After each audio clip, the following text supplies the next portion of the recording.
हम लोग बात करते हैं तुलन पत्र की, लेकिन किसके तुलन पत्र की? अलाभकारी संस्थाओं के लिए जो तुलन पत्र है। तुलन पत्र जैसे हम लोग बाकी व्यापारिक संस्थाओं में, अब व्यापारिक यहाँ पर बोलने का मतलब सिर्फ व्यापारिक से नहीं है, जो उत्पादन इकाइयां हैं उनसे भी है, जो व्यावसायिक इकाइयां हैं जिनका उद्देश्य लाभ कमाना है, जैसे उसमें बनाते हैं वैसे इसमें बनाया जाता है। थोड़ा बहुत अंतर रहता है। कैसा अंतर रहता है? थोड़ा बहुत। तो देखिए, जो इंपॉर्टेंट पॉइंट्स हैं मैं एक बार बोल देता हूं, लेकिन हमेशा याद रखिएगा लेखांकन में जब तक आप प्रैक्टिस नहीं करेंगे आपको चीजें समझ में नहीं आएंगी। बट एक बार थ्योरेटिकल बेस थोड़ा सा क्लियर हो जाता है तो फिर वो सारे क्वेश्चंस करने में हमें आसानी रहती है। तो उसको भी हम लोग अभी देखेंगे। अभी के लिए समझिए कि जैसा उधर है उसके समान ही है। क्या है? समान है। किसके? जो बाकी लाभ कमाने वाली कंपनीज है उसके समान ही इसका भी तुलन पत्र बनता है। अब डिफरेंस क्या होता है? वहां पर होती है पूंजी और यहां पर क्या होता है? पूंजी निधि। क्या होता है? पूंजी निधि। अब पूंजी निधि को ही सामान्य निधि भी कहा जाता है।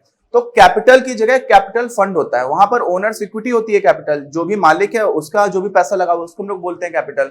यहां पर उसको नहीं बोलते। यहां पर जितने भी वर्षों में हमारी अलाभकारी संस्था चली है उसमें जो भी पैसा इकट्ठा होता चला गया उससे हमारी एक निधि बन जाती है और उसको हम लोग क्या बोलते हैं? पूंजी निधि या फिर सामान्य निधि। अच्छा, अब ये भी बात समझिए कि पूंजी निधि जो है, जब हम लोगों का कैपिटल हुआ करता था, कब हुआ करता था कैपिटल? जहां पर जो भी हमारा मालिक है, अगर हमारा प्रॉफिट और लॉस में यानी कि लाभ और हानि में हमें लाभ हो रहा था तो जो मालिक था उसकी इक्विटी बढ़ती चली आती थी, जो कैपिटल था वो बढ़ता चला जाता था। वैसा यहाँ पर होता है। अब यहाँ पर लाभ और हानि खाता तो होता नहीं है। यहाँ पर कौन सा खाता होता है? यहाँ पर होता है आय और व्यय। तो आय और व्यय खाते में अगर आय का आधिक्य है, किसका आधिक्य है? आय का। इसका मतलब आय ज्यादा हुई, व्यय कम हुआ। इसका मतलब क्या हुआ? इसका मतलब हुआ कि कुल मिलाकर के जो भी खर्चे हुए हैं वो कम है, आमदनी ज्यादा है, और इसको ही हम लोग बोल देते हैं आधिक्य। आधिक्य को बोलते हैं हम लोग इंग्लिश में सरप्लस। तो अगर सरप्लस हो रहा है तो सीधी सी बात है कि ज्यादा पैसे आ गए हैं तो वो पूंजी निधि में जोड़ जाएंगे। क्या हो जाएंगे? पूंजी निधि में जोड़ना। तो पूंजी निधि में हम लोग जोड़ देते हैं किसको? जो हमारा आधिक्य होता है। अच्छा, अब जरूरी तो है नहीं कि हमेशा आधिक्य हो। कभी कभी खर्चे ज्यादा हो जाएंगे, आय कम होगी, तो उस केस में क्या हो जाएगा? घाटा होगा हमें, और घाटे को हम लोग पूंजी निधि से घटा देंगे। किससे घटा देंगे? घाटे को घटाना तो है, किससे घटाना है? पूंजी निधि से। तो घाटा होगा तो पूंजी निधि कम हो जाएगी। ये भी सीधी सी बात है। अब कुछ आइटम्स ऐसे होते हैं जो सीधे सीधे हम लोग किसमें डाल देते हैं? पूंजी निधि में डाल देते हैं। जैसे कि वसीयत। अब कोई वसीयत है तो वो वसीयत सीधे सीधे आपकी पूंजी निधि में जारी होती है। ऐसे ही आजीवन सदस्यता शुल्क। आजीवन सदस्यता शुल्क का मतलब क्या हुआ? किसी ने लाइफ टाइम की मेंबरशिप एक साथ ले ली, तो वो रेवेन्यू नहीं है, वो पूंजीगत है, वो आयगत प्रकृति का नहीं है, पूंजीगत प्रकृति का। इसलिए सीधे सीधे हम लोग उसको पूंजी निधि में डाल देते हैं। लेकिन अब जो अगली चीज आती है उसको थोड़ा सा ध्यान से समझिए। अगली चीज क्या आती है? अगली चीज आती है हमारे पास प्रवेश शुल्क, एंट्रेंस फी बोलते हैं इसको, एडमिशन फी भी बोलते हैं कभी कभी। इसको समझिएगा। देखिए, यहां पर मैंने लिखा हुआ है पूंजीकृत, ठीक। तो एंट्रेंस फी को लेकर के थोड़ा सा कंफ्यूजन रहता है। क्यों रहता है? जो भी एक इंसान है, मुझे जाना है किसी क्लब को ज्वाइन करने के लिए, तो उस क्लब को मैं तो एक ही बार एडमिशन फी दूंगा, उसके बाद से फिर मैं सब्सक्रिप्शन पे करता रहूंगा। सब्सक्रिप्शन मतलब जो भी अनुदान है मेरा वार्षिक वो मैं देता रहूंगा, लेकिन एडमिशन फीस तो मैं एक ही बार दूंगा। तो उस दृष्टिकोण से देखेंगे तो एडमिशन फीस तो मेरे पूरे जीवन काल में एक ही बार दी जा रही है। तो मेरे हिसाब से जो एडमिशन फी है वो तो हो जाना चाहिए कैपिटल। क्या हो जाना चाहिए? पूंजीगत, क्योंकि एक ही बार दिया जा रहा है। लेकिन आप अलाभकारी संस्था के दृष्टिकोण से देखिए, तो हम लोग किसकी बात कर रहे हैं? अलाभकारी संस्था की। तो अकाउंट तो उसी के लिए बनाएंगे, व्यक्ति के लिए तो बना नहीं रहे हैं जो उसका मेंबर आ रहा है। तो अलाभकारी संस्था के दृष्टिकोण से तो कभी आज मैंने एडमिशन लिया, कल किसी और ने लिया था, परसों कोई और लेगा, समझ रहे हैं? तो वहां पर तो रोज ही एडमिशन फी आ रही है। तो एडमिशन फी को आयगत प्रकृति का माना जाए या फिर पूंजीगत प्रकृति का माना जाए, इसमें बड़ी समस्या रहती है। तो क्या करते हैं, अगर हमें प्रश्न में कुछ भी नहीं दिया गया, हमें एडमिशन फी दे रखी है, जो भी प्रवेश शुल्क है वो दे रखा है, और हमें कुछ भी नहीं बताया गया उसके बारे में, तो हम लोग उसको आयगत प्रकृति का मान लेते हैं। किसका मान लेते हैं? आयगत प्रकृति का। ये मानते हुए कि संस्था के लिए तो कोई ना कोई रोज ही प्रवेश ले रहा होगा, ठीक है।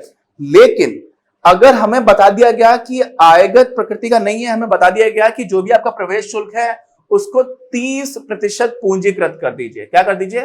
30% पूंजीकृत हो रहा है। इंग्लिश में बोलते हैं उसको कि 30% of the admission fee is capitalised. तो कैपिटलाइज कर रहे हैं, अगर हम उसको पूंजीगत कर रहे हैं तो क्या कर देंगे? उतने ही हिस्से को पूंजी निधि में डाल देंगे। जैसे मान लीजिए हमें 2000 रुपए की क्या मिली? 2000 रुपए का हमें प्रवेश शुल्क मिला, ठीक है, मान लीजिए किसी एक वर्ष में, और हमें बोला गया कि 30% जो है वो पूंजीकृत हो जाएगी। तो हम क्या करेंगे? हम इसमें से 600 को सीधा सीधा किसमें डाल देंगे? पूंजी निधि में, और बाकी का जो 1400 रुपए बचा, कितना बचा 1400 रुपए, वो हमारा चला जाएगा इनकम में, आय में, आय और व्यय खाते के आय में हमारे 1400 मानी जाएगी और 600 रुपए मान लिया जाएगा पूंजी निधि में। ठीक, तो ये थोड़ा सा ध्यान रखिएगा। अच्छा, अगला क्या आता है, सामान्य निधि या पूंजी निधि को छोड़ करके भी हो सकता है कि कोई एक स्पेशल काम करने के लिए हमें पैसा मिल रहा हो। किसके लिए, कोई स्पेशल काम है, हमें बिल्डिंग बनानी है अपनी संस्था के लिए, तो अगर उस नाम से हमें पैसा मिल रहा है तो क्या होता रहेगा, उसकी हम अलग निधि बना देते हैं। सबसे ऊपर हमारी पूंजी निधि, जो भी हम अपना स्ट्रक्चर भी मैं आपको दिखाऊंगा तुलन पत्र का, लेकिन उसमें पूंजी निधि को छोड़ करके भी और निधियां भी हो सकती हैं। अब भवन निधि है, पवेलियन निधि है, तो इसमें क्या होगा, मान लीजिए भवन निधि है और मुझे गत लेखा वर्ष के दौरान और पैसे मिले, क्या मिले, और पैसे मिले, तो उसको हम लोग भवन निधि में जोड़ देंगे। और मान लीजिए भवन निधि से ही कुछ पैसों से मैंने एक कमरा बना दिया, तो वो जो पैसा गया उसको भवन निधि से घटा देंगे। तो बहुत ही आसान है। और इसमें कभी कभी ऐसा भी होता है कि मान लीजिए मुझे भवन बनाने के लिए पैसा मिला, लेकिन भवन बनाने के लिए जो भी पैसा मिला है वो मैं आज खर्च नहीं कर सकता। मुझे पता है कि 2 साल के बाद ही ये जमीन खाली होगी, तब मुझे इसी पर घर बनाना है। तो 2 साल के लिए हो सकता है कि मैंने भवन निधि का वो पैसा कहीं पर इन्वेस्ट कर दिया, क्या कर दिया, उसका निवेश कर दिया। अब उस निवेश वाले पैसे को जब हम लोग पूंजी निधि को अगर हम लोग कहीं से निवेश कर रहे हैं, या हम लोगों ने कोई सरकारी प्रतिभूति खरीद ली, क्या खरीद ली, सरकारी प्रतिभूति, तो उससे जो हमें ब्याज मिल रहा होता है वो तो हमारे किसी एक लेखा वर्ष की इनकम हो जाती है, आय हो जाती है। लेकिन अगर हमें भविष्य निधि या कोई इस तरह की निधि है उस पर ब्याज मिल रहा है, लेकिन वो सिर्फ उसी उद्देश्य को पूरा करने के लिए है हमारे पास निधि, तो उसको हम लोग इनकम नहीं मानते हैं। वो ब्याज वास्तव में फिर से उसी भविष्य निधि में जुड़ जाएगा। जो भी, जैसे भवन निधि है या पवेलियन निधि है या खेल निधि है, कोई भी निधि है, तो आप समझ रहे हैं, अगर इसी को हमने, इसी का पैसा सीधे सीधे हमने कुछ निवेश कर दिया है और उस निवेश से मिलने वाला जो ब्याज है वो सीधे हम लोग इसी में जोड़ देंगे, उसको हम लोग आय में नहीं देखते हैं, वो सीधा सीधा हम लोग फिर से तुलन पत्र में डाल देते हैं। क्यों, क्योंकि उसको हमें और कहीं पर खर्च करना नहीं है। तो वो वाली एक चीज आती है जिसको भी थोड़ा सा ध्यान रखिए। अच्छा, अब आरंभिक शेष की क्या बात है। आरंभिक शेष की बात यह है कि जब भी हम लोग अपनी तुलन पत्र या बैलेंस शीट बनाते हैं तो उसमें हमें सबसे पहले पूंजी निधि का आरंभिक शेष पता होना चाहिए कि पिछले वर्ष क्या था। और कभी कभी हमें वो चीज दी नहीं जाती है, तो जब दी नहीं जाती है तो हमारे पास जो भी जानकारी उपलब्ध होती है उससे हम लोग अपने लेखा वर्ष के प्रारंभ का, या फिर बोला सकता है कि अगलास्ट जो लेखा वर्ष था, पिछला लेखा वर्ष था, उसके अंत का, तो पिछले का अंत और इस साल की शुरुआत एक ही जगह पर हो रही होती है। वो 31 मार्च को खत्म होता है या 1 अप्रैल को खत्म होता है, तो एक दिन में कुछ बदल तो रहा नहीं है। तो उसमें आमतौर पर नहीं बदल रहा है, ऐसा मान लीजिए, कुछ पेक्यूलियर आइटम्स होते हैं, कभी कभी इवेंट्स हो जाते हैं तो चीजें बदलती हैं। लेकिन अभी के लिए समझिए कि आरंभिक शेष ज्ञात करने के लिए हम क्या करते हैं, वर्ष के आरंभ में भी एक तुलन पत्र बनाने की हमें जरूरत पड़ जाती है, क्योंकि वर्ष के अंत का जो तुलन पत्र बनाना है उसमें हमें आरंभिक शेष चाहिए। तो वो चीज थोड़ा सा ध्यान में रखने वाली बात है। अच्छा, अब ये सारे पॉइंट समझ लिए, अब हम लोग इसी पर बेस्ड एग्जांपल्स करते हैं और इसका प्रारूप देखते हैं, तभी आपको सारी चीजें समझ में आएंगी। तो चलिए उसको देखते हैं। तो अब देखते हैं कि तुलन पत्र का प्रारूप कैसा होता है। ठीक है, तो जो हम लोगों ने पहले कक्षा 11 में पढ़ा हुआ है वैसा ही है, कुछ अंतर नहीं है। इधर हमारा बाईं साइड पर क्या है, दायित्व यानी कि लायबिलिटीज, और दाईं साइड पर क्या होगा हमारे लिए, परिसंपत्तियां। ठीक, तो वो हमारी, और दोनों की राशि जो है वो हम लोग आप रुपए में भी लिख सकते हो। जो बहुत बड़ी कंपनीज होती हैं वो 1000 मतलब 1000 रुपए कर देती हैं, 1 लाख रुपए भी कर देती है, मतलब एक ही यूनिट उनकी 1 लाख रुपए के बराबर है, क्योंकि इतने बड़े नंबर फिर लिखना बहुत मुश्किल हो जाएगा। अच्छा, तो सबसे पहले दायित्व साइड में asset is equal to liabilities plus owners equity होता है ना। तो हम लोग कहते हैं जो परिसंपत्तियां हैं वो कुल दायित्वों के बराबर होती है। अब दायित्व किस किस पर बनता है, एक तो मालिक पर बनता है, तो जो मालिक पर दायित्व बनता है वो हम लोग उसको कैपिटल या पूंजी कहा करते थे, यहाँ पर उसी को क्या बोल देंगे, पूंजी निधि। और जो बाकी लोगों पर दायित्व बनता है वो हमारे क्या हो जाता है, पूरे व्यवसाय का बाहरी लोगों पर जो दायित्व है वो हम लोग एक तरह से कर्जे की तरफ देखते हैं, लायबिलिटी होती है, सीधी सीधी दायित्व रहता है बाकी लोगों के प्रति। तो देखिए, सबसे पहले हमारी पूंजी निधि आ जाएगी। अब इसमें हमें आरंभिक शेष चाहिए होता है। यही आरंभिक शेष अगर हमें नहीं दे रखा है तो फिर हमें जो भी वर्ष है हमारा लेखा वर्ष, उसके प्रारंभ में एक बार क्या बनानी पड़ती है, तुलन पत्र फिर से बनाना पड़ता है। अच्छा, जोड़ेंगे क्या, आधे के कहां से, जो हमारा आय और व्यय खाता है, और अगर घटा हुआ तो उसको घटा देंगे। अब घटाने के बाद से चालू वर्ष में आय का पूंजीकरण, जो पूंजीकरण की मैंने बात की थी, जैसे प्रवेश शुल्क है, क्या है प्रवेश शुल्क, तो प्रवेश शुल्क जुड़ेगा या नहीं जुड़ेगा, ये अगर कुछ भी नहीं दिया गया तो हम पूंजी निधि में नहीं जोड़ेंगे। लेकिन हमें दे रखा है कि 50% का पूंजीकरण हो रहा है तो हम उतना हिस्सा जोड़ देंगे, लेकिन वसीयत हमेशा ही जुड़ेगी। और साथ में आजीवन सदस्यता शुल्क को भी हम लोग सीधे सीधे पूंजी निधि में जोड़ देते हैं। और जब ये सब कुछ आ गया तो आपने जो जोड़ा घटाया उसके बाद आपको क्या मिल गया कि पूंजी निधि में अंतिम शेष क्या बचा, और ये हमारा एक नंबर हो जाएगा। तो यहाँ पर हम लोग क्या करेंगे, ये सारे जो संख्याएं हैं उनको भी लिखते चले जाएंगे। उसके बाद से फिर विशेष निधि की बात आ जाती है। जैसे मान लीजिए भवन निधि है या कोई और निधि है, अब उसमें जो पिछला शेष था वो जोड़ दिया। साल में हमें कुछ और मिला है क्या मदों के लिए, जो भी प्राप्त हुआ हो, किसी और ने कुछ दान कर दिया उस निधि में, तो वो जोड़ देंगे। फिर निधियों पर अर्जित आय या अनुदान, ये मैंने बताया था कि उस निधि का पैसा अगर आपने कहीं पर इन्वेस्ट भी किया हुआ है, निवेश भी किया हुआ है, और उस पर आपको जो पैसा मिल रहा है या उस पर सब्सक्रिप्शन भी मिल रहा है, ठीक है, तो वो सब कुछ किसमें जाएगा, वो सब कुछ उसी में हम जोड़ देंगे। उसको हम लोग आय में अलग से नहीं दिखाएंगे, हम अपनी बैलेंस शीट तुलन पत्र में जोड़ देंगे। फिर क्या हो रहा है, निवल शेष। निवल शेष का मतलब क्या होता है, नेट, जो भी आपका नेट बैलेंस है।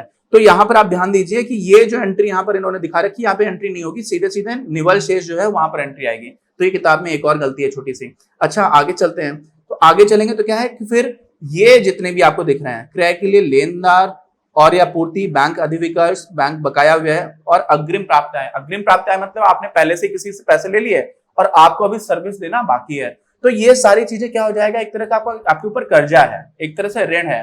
तो ये सीधी सीधी व्यवसाय के ऊपर, बाहरी लोगों के ऊपर जो भी उनकी देनदारियां बनती है वो सारी हैं। तो ये एक साथ हम इनको बाद में लिख देते हैं, ठीक। तो ये हमारा क्या हो जाता है, पूरा का पूरा दायित्व पक्ष बन गया। अच्छा, अब हमारे लिए आप ये सोचिए कि जो परिसंपत्तियां हैं, एसेट्स हैं, उसमें क्या क्या आ रहा होगा। तो उसमें सबसे पहले तो ये सारी चीजें आ जाएंगी। कुछ तो हमारे जो ऑर्गेनाइजेशन है उसके पास ही खुद के कुछ एसेट्स होंगे, कोई भवन होगा उसकी कीमत होगी, खेलने का अगर ऑर्गेनाइजेशन है, संस्था है, तो उसके पास कोई प्लेग्राउंड हो सकता है, इस तरह की चीजें होंगी। तो हस्तस्थ रोकड़ और बैंकस्थ रोकड़, आपके पास जो कैश पड़ा हुआ है वो सबसे पहला आपके पास क्या है, एसेट है, परिसंपत्ति है। फिर अप्राप्त आय। अप्राप्त आय का मतलब है जो आपको पैसे मिलने चाहिए तो नहीं मिले, तो वो मिलने चाहिए है, अभी बाकी है, मिलने हैं आपको, तो वो भी आपके लिए क्या हो गई, परिसंपत्ति हो गई। ऐसे ही आपने किसी को पहले से ही बिल दे दिया, साल भर का पहले से ही बिजली का बिल दे दिया, तो वो आपकी परिसंपत्ति हो गई, आपको अगले साल 1 साल तक उसमें कुछ देना नहीं है। फिर अंतिम शेष जो है वो इसी के लिए दे रखा है, जो आपका हस्तस्थ रोकड़ और बैंकस्थ रोकड़ उसकी बात में। फिर क्या है, उपभोग के मदों का स्टॉक। तो ये बात समझिए, कोई भी संस्था के पास बहुत सारी चीजें ऐसी रहती है जिनको वो आगे उपयोग कर सकते हैं, है ना। वो जो भी उनके पास चीजों का स्टॉक बना हुआ है वो भी एक परिसंपत्ति है, क्योंकि उससे उनको आगे कोई सेवा मिल रही होगी, या तो उसको बेच देंगे तो उन्हें पैसा मिलेगा। तो फ्यूचर कैश इनफ्लो को ही हम लोग परिसंपत्ति, एसेट बोला करते हैं। तो वहां पर पिछला शेष है, उसमें चालू अवधि में जो खरीद लिया वो और जुड़ जाएगा, और जिसका उपभोग कर लिया है वो घट जाएगा, तो उसको हम लोग घटा देंगे। तो अंतिम शेष किसका मिलेगा, अंतिम शेष हमें मिल जाएगा जो भी हमारे पास स्टॉक था उसका। फिर अब उसमें क्या हुआ, पिछला शेष जो यहां पर आपको ये जो दे रखा है ना, यहां पर क्या होगा, अंतिम शेष और पिछला शेष हम लोग इसलिए निकाल रहे होते हैं, किसी चीज में कितना उपभोग किया गया किसी वर्ष में, उसको ठीक से देखने के लिए। और जो अंतिम शेष है वही हमारा बचता है किसमें, जब हम लोग किसी लेखा वर्ष के अंत में क्या बना रहे होते हैं, तुलन पत्र। अब इसमें क्या हो जाएगा, चालू अवधि में जो भी खरीदा गया और घटाया गया है जो भी, उसको हम लोग घटा देते हैं। घटाने का मतलब किसको होता है, जो हमने उपभोग किया, तो फिर जो बचा हम लोग उसको प्राप्त कर लेंगे। तो ये क्या है, हमारा बेसिक प्रारूप है। क्या है, बेसिक प्रारूप है, किस चीज का, बैलेंस शीट का। अब इसी पर आधारित हम लोग एक उदाहरण करेंगे, और वो थोड़ा बड़ा उदाहरण है, हमारी किताब में दे रखा है, लेकिन उस उदाहरण को बहुत अच्छे से समझेंगे एक एक स्टेप को, जिससे हमारा पूरा कॉन्सेप्ट क्लियर होगा, क्योंकि बिना प्रैक्टिस के लेखांकन में कुछ नहीं हो पाएगा। ठीक है, तो हम लोग मिलते हैं अपने अगले वीडियो में। अपनी क्लास का उद्देश्य आप सभी के लिए आप ही की भाषा में गुणवत्तापूर्ण शिक्षा उपलब्ध कराना है। कक्षा 12 तक के सभी प्रमुख विषयों पर हम वीडियोस बना रहे हैं, और कुछ विषयों पर वीडियोस आपके अपने चैनल अपनी क्लास की ही अन्य प्लेलिस्ट पर अपलोड भी हो चुके हैं। ज्ञान के प्रकाश से देश को सशक्त बनाने के हमारे इस प्रयास में इस चैनल को सब्सक्राइब करके और लोगों के साथ शेयर करके अपना बहुमूल्य योगदान जरूर दें। पढ़ेगा इंडिया तो बढ़ेगा इंडिया।